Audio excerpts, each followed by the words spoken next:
তরফ থেকে সবাইকে হ্যাপি নিউ ইয়ার। তো বন্ধুরা, তোমরা তো জানোই আজ 1 জানুয়ারি, আর হ্যাপি নিউ ইয়ার উপলক্ষে মাম্মা আজকে একটা খুবই টেস্টি আর ডিলিশিয়াস রেসিপি বানাতে চলেছে। আর বন্ধুরা, সেই রেসিপিটা হলো মাংসর পকোড়া, কিন্তু তাতে একটা টুইস্ট আছে। তোমরা তো সচরাচর মাংসের পকোড়া খেয়েছোই, কিন্তু মাংস পকোড়া সাধারণত নন ভেজ হয়, কারণ তাতে মাংস থাকে। কিন্তু এই রেসিপিটাতে মাংসও আছে, আবার ভেজও আছে, মানে সয়াবিনও আছে। তো বন্ধুরা, দেখা যাক মাম্মা কি করে এই রেসিপিটা করে। তো বন্ধুরা, আমাদের সঙ্গে থাকবে, লাস্ট পর্যন্ত ভিডিওটাকে দেখবে।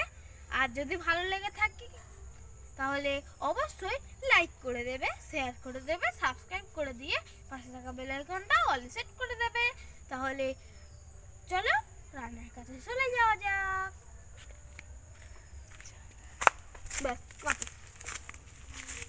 বন্ধুরা, রান্নার কাছে চলে এসেছি। আর আপনাদেরকে আমি আগেও বলেছি আজকের পকোড়াটা একটা অন্য স্টাইলে বানিয়ে আপনাদেরকে দেখাবো। আমি একটা গামলা নিয়েছি, গামলার মধ্যে দিয়ে দিচ্ছি চিকেনের কিমা। আর এই কিমার সাইজে করে আমি সয়াবিন কেটে নিয়েছি। সয়াবিনটা আগে ভিজিয়ে রেখেছিলাম, দেখুন।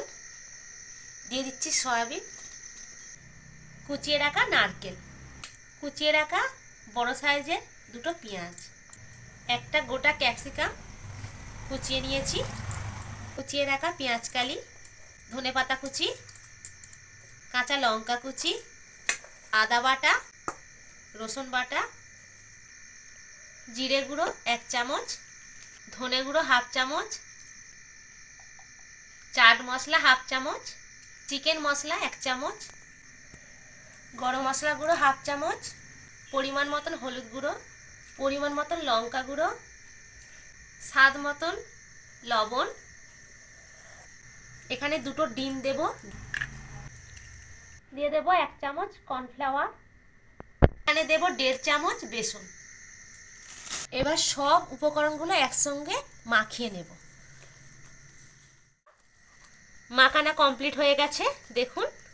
এবার আমি এটা 10 মিনিটের জন্য ঢেকে রেখে দেব। 10 মিনিট পরে ঢাকা খুলে নিয়েছি। আর এদিকে কড়াই বসিয়ে দিয়েছি, কড়াইয়ের মধ্যে সাদা তেল দিয়ে দিয়েছি ভাজার জন্য। তেলটা গরম হয়ে এসেছে, এবার আমি এক এক করে স্পেশাল পকোড়াগুলো ছাড়বো। তেলটা গরম হয়েছে কিনা দেখছি একটা কিমা দিয়ে।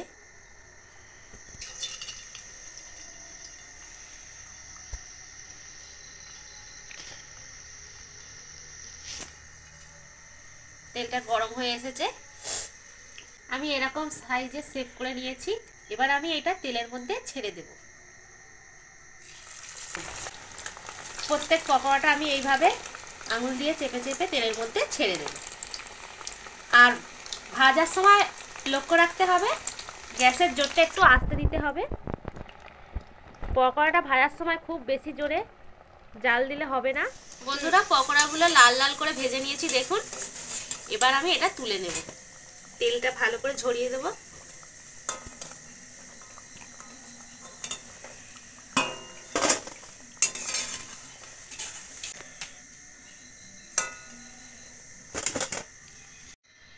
এক এক করে বাকি পকোড়াগুলো আমি ওই একইভাবে তেলে ভেজে নেব।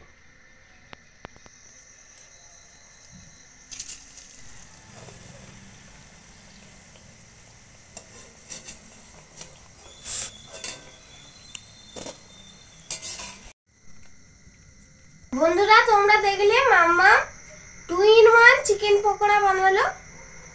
বন্ধুরা দেখো কতগুলো বানিয়েছে। এবারে বন্ধুরা চলো আমরা খাবো। দেখো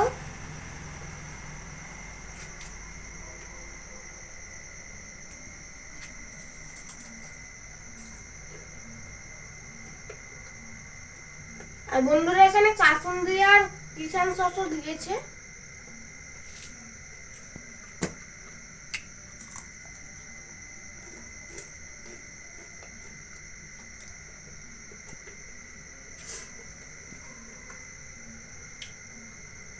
বন্ধুরা খুব টেস্টি হয়েছে।